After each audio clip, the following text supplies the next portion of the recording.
So you're making your way through the course, you're doing great. I was just going to talk to you guys about mixing in mono and mixing in stereo. So the thing is, with speakers, when you're walking around a festival or a club or wherever your music's being played, or if you have a small speaker, sometimes the speaker can be a mono speaker, so that's going to crush everything, or it's going to crush all the stereo sounds into the center of the track. So you can get a good mix in stereo, or you could find a sample that sounds good in stereo, for example this, but in mono it's a lot quieter and centered in the track and can kind of take up the space of the kick and the bass.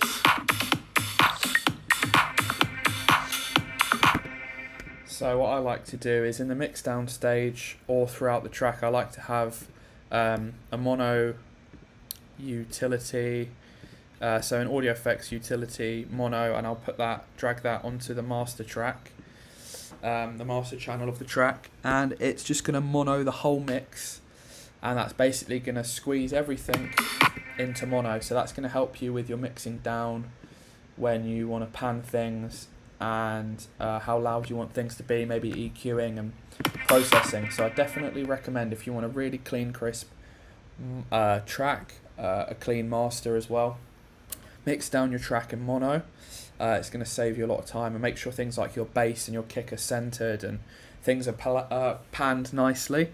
I'm going to include a mix down chart, which is going to show how to pan things, where they should sit in terms of hertz and frequency and in the frequency spectrum, so that's really helpful. So yeah guys, thank you for that. That's my stereo versus mono argument. I definitely think you should do your mix downs in mono, or give it a try.